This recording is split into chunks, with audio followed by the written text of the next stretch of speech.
Stop being available. See how. Scarcity is not created by strategy. It is produced by structure. The moment someone becomes consistently available, the system begins to adjust around them. No discussion, no agreement, no intention. Adjustment happens silently, the same way gravity does its work without permission.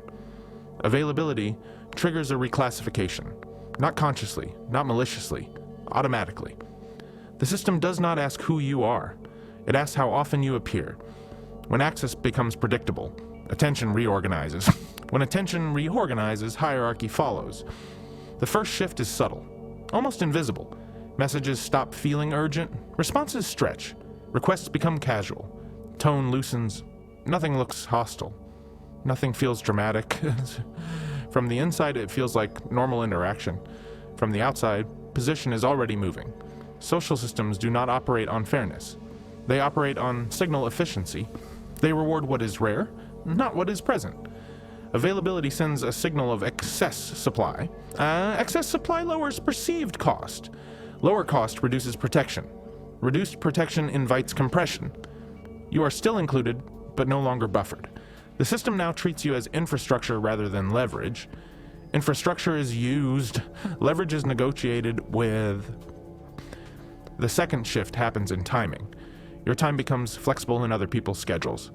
Not because they decide to disrespect it, but because the system learns it can move you without resistance.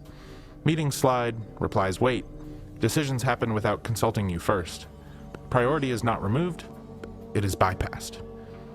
This is how status erosion actually looks. Not exclusion, but rerouting. You are still there. You are simply no longer centered. The third shift is behavioral mirroring. People start assuming you will adjust. They stop checking. They stop clarifying. They stop compensating. The system has logged you as adaptable. Adaptability is useful. It is not protected. Once adaptability is logged, boundaries become optional. Optional boundaries are ignored by default. None of this requires intention. No one wakes up planning to lower your position.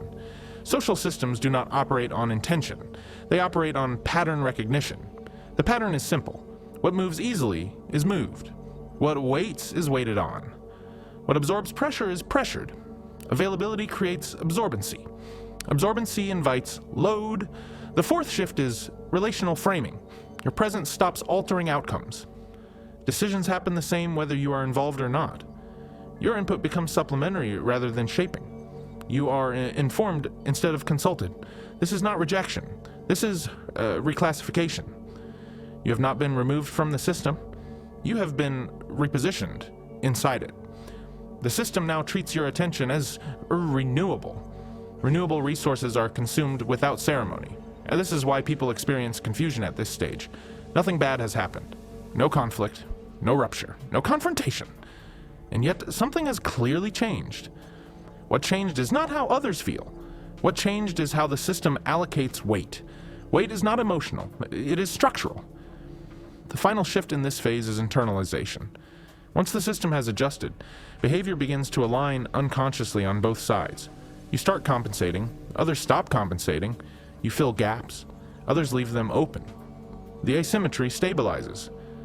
At this point, reversal becomes difficult not because people resist it, but because the system has already optimized around the new configuration. Changing it would require friction. Systems avoid friction. This is why explanations fail here. Explanation is a verbal act. Reclassification is structural. The system does not respond to language. It responds to pressure. By the time someone notices the loss of position, the mechanism has already completed its first cycle. Not loudly, not cruelly, quietly. The system has done what it always does. It has organized itself around availability. Availability does not fail immediately. It accumulates debt. The cost does not appear as punishment, it appears as erosion. The first cost is time displacement. When you are always reachable, your time stops anchoring decisions. Others stop planning around you. They plan around themselves. Your schedule becomes elastic. Elastic time is stretched without apology. You wait. Others proceed. Waiting is not neutral. Waiting is placement. The one who waits is positioned lower in the sequence of action. The one who acts first defines direction. Direction defines relevance. Over time, relevance shifts away from you. The second cost is priority dilution. When access is guaranteed, urgency disappears. Messages marked whenever. Meetings labeled flexible. Requests framed as assumptions rather than asks. You are not excluded. You are deprioritized. Deprioritization is quieter than rejection. That is why it survives unnoticed. Priority is not declared. It is inferred from behavior, and behavior adapts fast. The third cost is replaceability. Availability collapses uniqueness. When you are always present, absence loses meaning. If your absence does not disrupt anything, the system learns it can proceed without accounting for you. You are still useful. But usefulness is not leverage. Useful elements are swapped. Leverage elements are protected. The system protects what alters outcomes. It exploits what fills space. Availability fills space. The fourth cost is boundary compression. When you are reachable at any moment, boundaries lose weight. Interruptions increase, demands expand. Expectations drift outward, not aggressively, incrementally. Small adjustments compound. Each time you absorb inconvenience, the system registers tolerance. Tolerance becomes default. Default behavior is never negotiated. At this stage, resistance feels awkward, not because it is wrong, but because it disrupts a pattern that is already stabilized. Patterns resist change. The fifth cost is status flattening. Status is not rank. Status is the ability to slow others down. When others do not slow for you, your status has flattened. Conversations move past you. Decisions close before you arrive. Information reaches you after relevance expires. You are informed, not involved. This is the point where people mistake busyness for importance. Activity increases as influence decreases. You are present everywhere, yet nowhere decisive. The system has learned something critical. You adapt faster than it does. The sixth cost is attention decay. Attention follows tension. Tension follows uncertainty. Availability removes uncertainty. When you are easy to reach, nothing is at stake. When nothing is at stake, attention drifts. People listen less closely, they skim, they half respond, they assume continuation. Assumption is the enemy of focus. Focus is reserved for what might disappear. The seventh cost is value inversion. Once availability becomes constant, effort is no longer interpreted as commitment. It is interpreted as obligation. Obligation does not inspire care. It invites extraction. Bad people take more while offering less, not out of cruelty, but because the system optimizes for efficiency. Efficiency reduces reciprocity. Reciprocity requires friction. Availability removes friction. The eighth cost is loss of negotiation power. Negotiation depends on the possibility of absence. When absence is not credible, leverage collapses. Requests turn into instructions. Preferences turn into expectations. Choice narrows. You still comply. But compliance no longer buys influence. Influence only emerges where refusal is possible. The ninth cost is perceptual downgrade. Over time, the system stops reading you as a variable. You become a constant. Constants are not evaluated. They are assumed. Assumption removes scrutiny. Scrutiny creates respect. Respect requires evaluation. Without evaluation, status stagnates. The 10th cost is irreversibility. Once availability defines your role, reversing it triggers resistance. Not emotional resistance. Structural resistance. People push back. Plans break. Tension rises. Not because you are wrong, but because the system has already adjusted around your accessibility. Change introduces friction. Friction threatens stability. Stability is protected. This is why the cost feels invisible until it is complete. By the time you notice the loss, the system has already redistributed weight, attention, and timing without you at the center. Nothing dramatic happened. No confrontation occurred. And yet the position is gone. Availability did not fail you. It priced you out. The system did not attack. It optimized. And optimization always has a cost. The most expensive part of availability is not what it takes from you. It is what it convinces you of. The illusion begins early and feels reasonable. Being reachable feels cooperative. Being flexible feels intelligent. Being responsive feels strategic. The system rewards these traits at first. That is why the illusion survives. Early feedback looks positive. You are thanked. You are included. You are described as reliable. Reliability is praised, then it is absorbed. Once absorbed, it stops being noticed. The illusion convinces you that consistency creates importance. In reality, consistency creates predictability. Predictability removes tension. Without tension, there is no leverage. You confuse presence with influence. The system does not. The second illusion is usefulness. You are needed. You are asked. You are contacted frequently. This feels like demand. It is not. It is convenience. Convenience does not protect position. It exposes it. Useful elements are consumed until replaced. Strategic elements are conserved. The illusion persists because consumption looks like appreciation. It is not. Appreciation pauses extraction. Consumption accelerates it. The third illusion is connection. Availability feels like closeness. Messages flow. Interaction is constant. Proximity increases. Closeness without friction does not create bonds. It creates familiarity. Familiarity lowers alertness. Lowered alertness reduces care. People are careful with what they might lose. They are casual with what stays. The illusion frames accessibility as loyalty. The system reads it as permanence. Permanent things are not protected. They are assumed. The fourth illusion is control. Being available feels like staying informed. You see everything. You respond quickly. You remain in the loop. But the loop is not the center. Information flows outward, not inward. Those who decide are not those who receive updates. They are those who introduce delay. Delay forces consideration. Consideration creates gravity. Immediate response removes gravity. The illusion convinces you that speed equals relevance.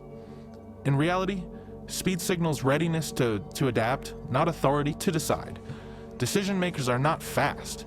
They are final. The fifth illusion is morality. Availability feels fair. It feels polite.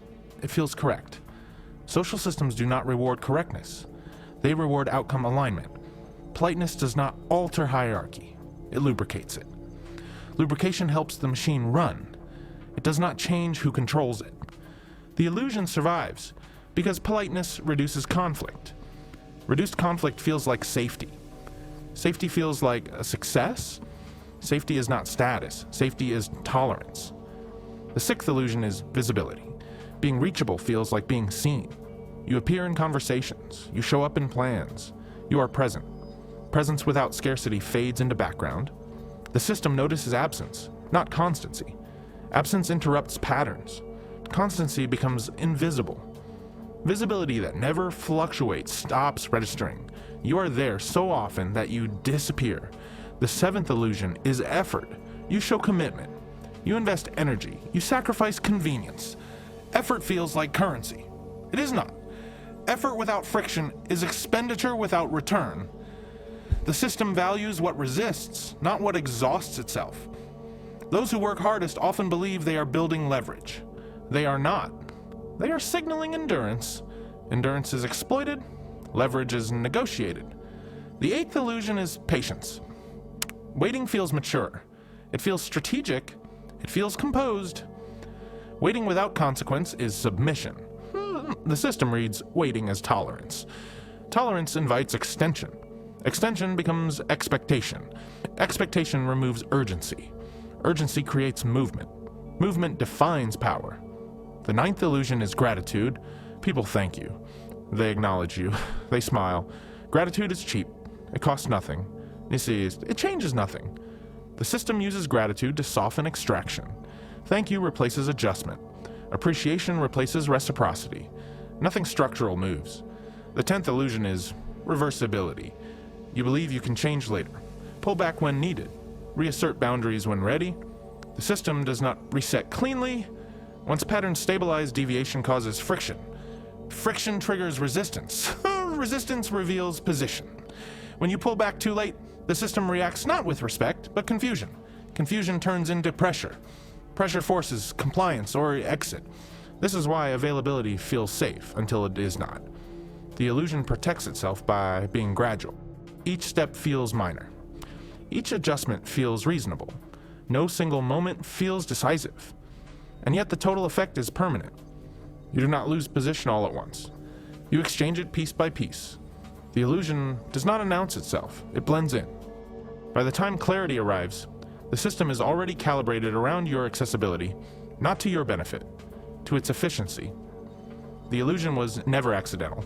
It is how systems extract value from what offers itself freely, and it works precisely because it feels voluntary. Position is not claimed. It is assigned. An assignment does not happen through language, intention, or effort. It happens through behavioral pressure over time.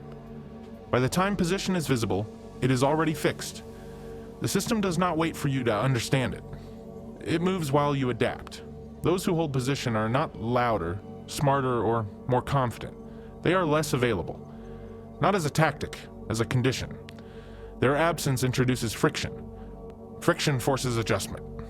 Adjustment redirects energy. Energy flows toward resistance. This is how position forms. How position is maintained.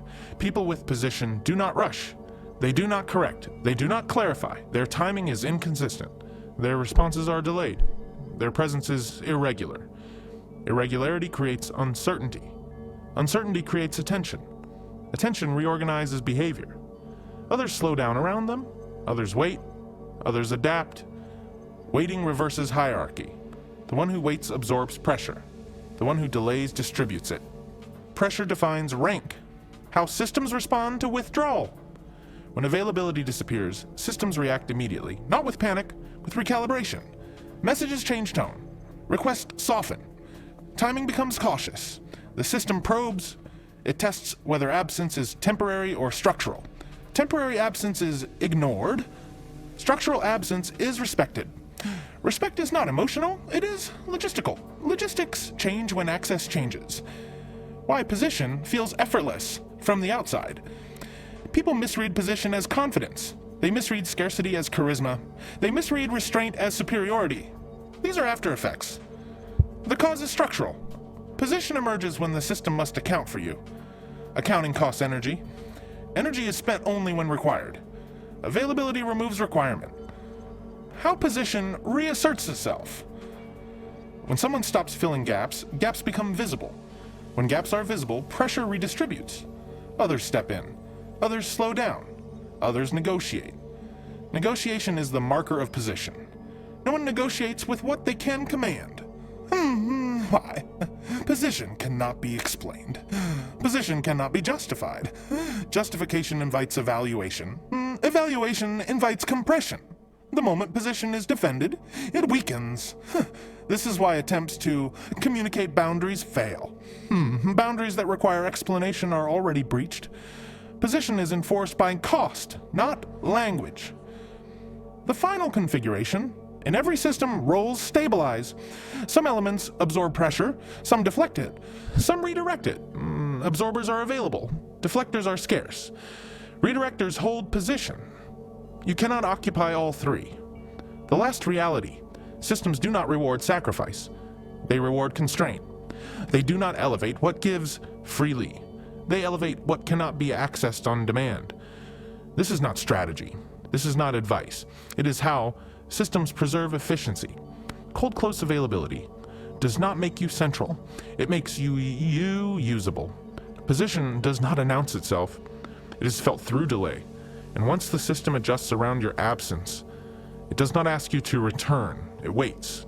Because waiting means you matter.